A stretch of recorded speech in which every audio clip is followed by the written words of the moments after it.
An activist in Iceland, Eldur Kristinsson, chairman of Samtökin 22, a gender-critical organisation that supports single-sex spaces and opposes the medical transitioning of children, is being investigated by police over 7 posts he shared on Facebook and X, where he expressed criticism of male breastfeeding and the teaching of gender diversity to children.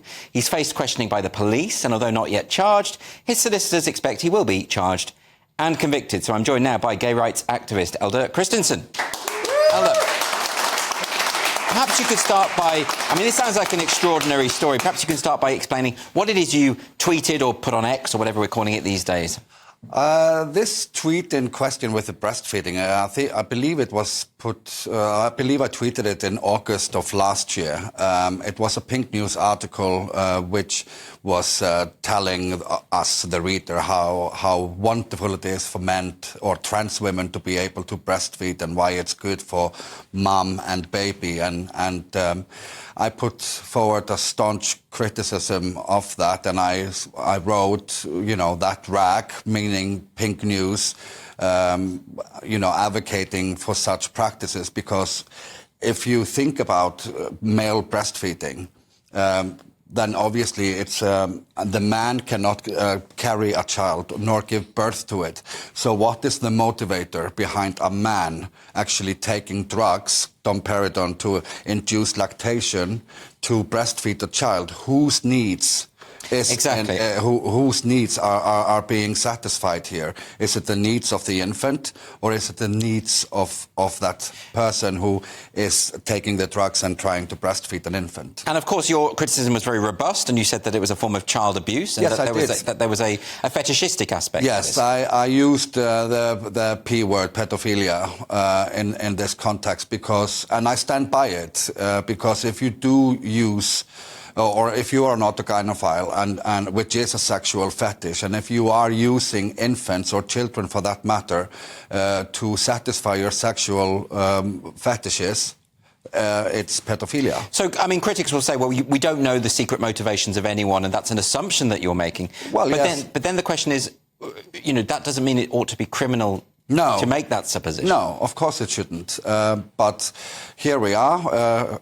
We are in this situation now where I'm being charged for it. But I am actually quite happy to be charged for that specific tweet, because it just shows what sort of how morally bankrupt this queer movement has become. And this is a real problem, isn't it? Because people won't believe you when you say that men who identify as women are taking drugs to induce lactation. Yeah. The quality of that milk, if we call it milk, is nowhere near what is required. I wouldn't even go so far to call it milk. It's just. It's something which is clearly putting children at risk. That's absolutely clear that there's an element of that to that. So this is about satisfying this movement, this ideological movement, rather than what is good for child well-being. That is my honest opinion. It is to satisfy the movement. It's to satisfy some ideological need. Yes. And this has nothing to do with the needs of the children or the infant. Using the internet without a VPN is a bit like taking to the road without car insurance. All it takes is one unlucky moment to cost you a lot of cash. We want to help protect you. This video's sponsor, Private Internet Access, is the VPN to help keep you safe. Now you might be asking, what is a VPN? Well, a virtual private network is an app that hides your IP address and safeguards your internet connection through an encrypted tunnel. This way, it shields your digital life from the eyes of those that are looking to exploit your private information. Whenever you connect to the internet on a public Wi-Fi network, such as at airports, coffee shops, friends' houses, or even in your own home, your data is at risk of being stolen. Hackers that are connected to the same Wi-Fi network have the ability to steal your personal data with ease. T-Mobile reached a settlement this year with the US Federal Communications Commission after they suffered data breaches in 2021, 22, and 23. In 2023 alone, over 37 million customers' data was exposed. And it's not just hackers to be concerned about. Information can be censored.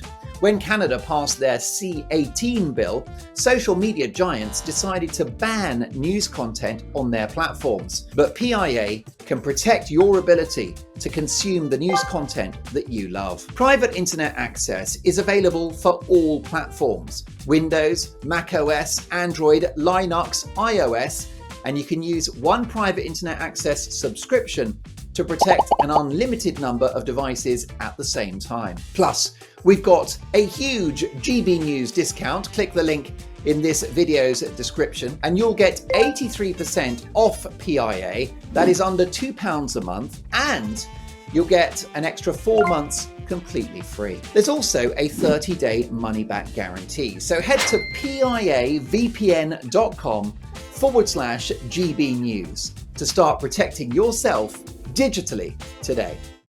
So let's move the debate away from the breastfeeding aspect, because of course there will be arguments on all sides there. I mean, I'm with you. I don't think there's any way that you should be prioritising someone's identity over the welfare of a baby. That just, for me, is a no-brainer. Yeah. But irrespective of that, there will be people that disagree with my position on that. Yeah. But then we have the issue of the fact that the police have got involved at all. Your lawyer says that he thinks it's likely you're going to be convicted. Yes, the thing is, the Icelandic state apparatus is completely captured from top down.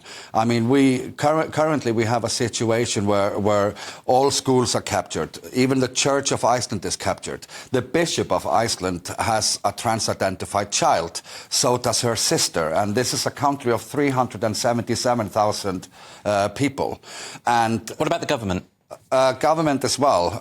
Local government especially is captured on the school level as well. Well, what charge are the police saying that they're levelling against? So it's the breach of our criminal code number Article 233, which is, a derogatory language, against a protected group. So it's quite similar to the sort of hate speech laws that we've had over here. Yeah. Okay, but, so they're going to prosecute you. Well, I haven't been officially charged yet, but like my solicitor says, I can expect being charged relatively soon. And there are 2 other people who have been charged for, I would say probably around the same sort of statements that I have been making.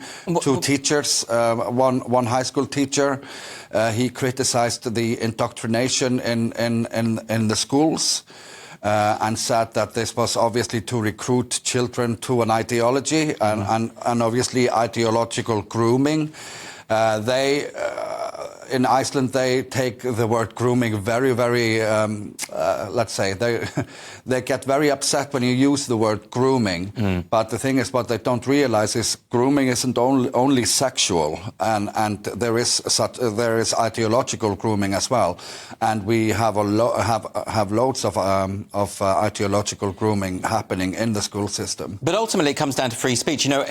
When I speak to Americans about the situation in the UK, they can't believe that people in the UK are arrested for tweets, let alone that the police would even get involved whatsoever, even if they're really offensive and horrible. Because they have their First Amendment. Exactly. We don't have that. So what's the state of free speech in Iceland generally? Well, I thought it was relatively good up until now, and I'm quite shocked that I have been, put under criminal investigation because nothing in my tweets has any form of incitement. I do not attack anyone personally, and I don't even think that I'm attacking a specific group. I am actually criticizing an ideology, which is your right, a set of ideas, and I'm just communicating my honest opinion. And I thought in a free democratic society that is something that you should be able to do. And I would like to add, throughout my activism in Iceland, I have on numerous occasions asked the organization, the LGBTQI++ organization, to actually meet me in a debate, and if they are so sure about their arguments, then obviously it would be easy for them to bury me, and just expose me for the idiot that they think that I am. Yes, right? But they don't tend to debate. And I've had numerous podcast hosts and radio hosts in Iceland been willing to step in as moderators. My only demand has been that it's live and is unedited. Yeah. and they won't show up. They've agreed to show up twice during the last 5 years, but on the last minute, they pull out. But this is the strategy of ideologues, no debate. Yes. Because if their ideas are held up to scrutiny, they tend to collapse. That's the thing. So what will happen, just finally, because I think this is a really shocking story, and there have been many on this show, as you know, we've had a lot of this kind of thing, but it's interesting to hear it from another country as well, that it's not just a UK issue. If you are convicted, what's the potential penalty? Well, it's either a monetary fine or up to 2 years in prison. And I've actually said to my solicitor that if they are going to put a monetary fine on me, I'm not going to pay it. They will have to chuck me in. So and I would be happy to go to prison. Wow. So you could indeed end up serving prison time for an opinion, a legitimate opinion. Yeah, unbelievable. OK, well, do keep us posted on this. It's a really important story. Eldur, thank you very much for joining me. Thank you very much. Thank you.